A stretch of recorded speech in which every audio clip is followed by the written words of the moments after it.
I rented a beach house for a long weekend, alone, off-season, no tourists, no traffic, just quiet. It was perfect, perched on stilts above the sand dunes, 30 feet from the waterline. Miles from the nearest town, check-in was all online, no keys, no host, just a door code, and silence. That first night I heard footsteps, wood creaking below the floor. But this house creaked all the time, wind, salt, age. I brushed it off, until I saw the footprints the next morning, wet, bare, one set, leading from the water, under the house, and stopping beneath the bedroom window. I locked every door and window, twice. I even dragged a chair in front of the door. That night I kept the lights off. I didn't want to be seen. At around 2:40 a.m., I heard the stairs creak. Slow, deliberate, then silence, then a soft knock, 3 times, not loud, almost polite. I didn't move, didn't breathe. Who knocks? At nearly 3 a.m., in the middle of nowhere. Another knock. A pause, then the sound of something being dragged across the wooden deck. I peeked out the blinds, saw nothing.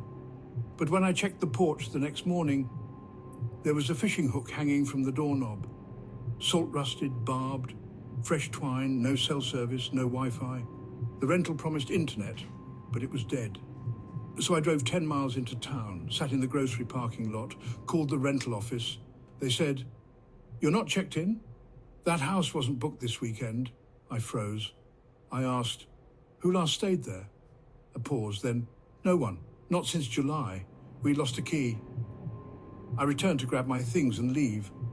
But the front door was wide open. Inside, wet footprints again, trailing sand, leading from the back door to the stairs, to the room where I slept, and on the pillow, a knife, not a threat, more like a gift, wrapped in seaweed twine. Someone had been there, watching, up close.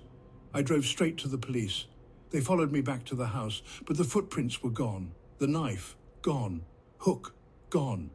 The back door was shut, locked. They told me I must have imagined it. Maybe it was a squatter, a prank, maybe stress. I don't care what it was. I never went back. But sometimes, in my sleep, I still hear the knock. 3 times. Soft, polite, patient. They didn't break in.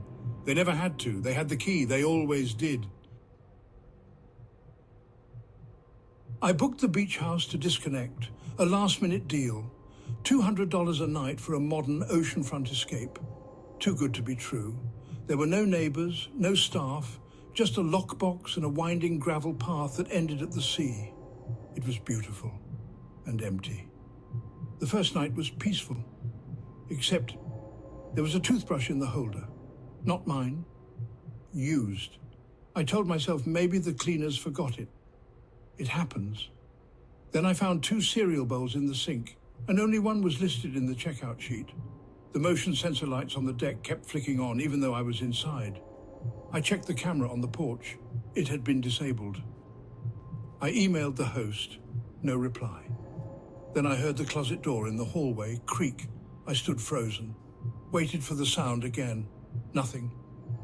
When I opened the door, it was empty, but the dust line on the floor was broken, like something had been dragged across it. The next morning, I took the garbage out. That's when I noticed it. The outside trash bin already had a bag in it, one I hadn't used. Inside, beer bottles, men's deodorant, used tissues, and a receipt from 2 days before I arrived, from a gas station in town. I didn't drink. I never went to that gas station. Someone had been staying there before me, or maybe still was. There was one locked door in the house. It was in the laundry room. No explanation. But that night I heard something on the other side, like shifting, cloth brushing, breathing.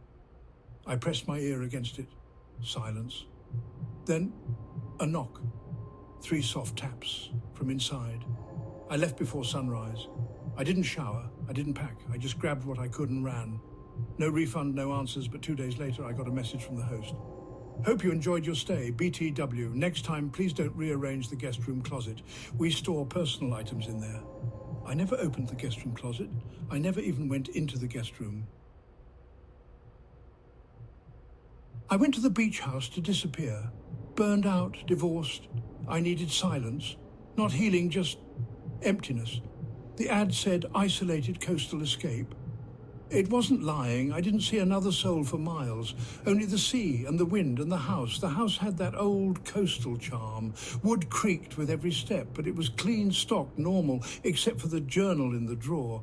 Worn leather, no name, just entries, one a day, short, strange. It came to the door again, didn't knock tonight. The water's closer every morning. He left something in the fridge. I didn't touch it. The second night I heard footsteps on the porch. Slow, heavy, measured. I turned off the lights and looked through the slats. Nothing, just the wind swinging the gate I was sure I had latched. The next morning, I opened the fridge. Inside was a sealed Tupperware. I hadn't put it there. It was cold, still frosted. Inside, a piece of raw meat. Pale, wet, human-sized. I dumped it on the sand and watched the tide take it. Later that night, I found another container, same size, same spot, just sitting there, waiting. I stopped using lights. I locked every window, every door, nailed shut what I could. But I started waking up with sand in my bed, wet prints near the back entrance, my clothes folded differently. My toothbrush moved, and that journal? More entries, pages I hadn't seen before. He's pretending not to see me. The house doesn't like that. Tomorrow the tide brings it back. I left before dawn. Ran. I didn't call anyone, didn't even shut the door. I never looked back until today. I found that journal in my backpack. I never packed it. It had one final line. It always chooses someone new. Now you have the house.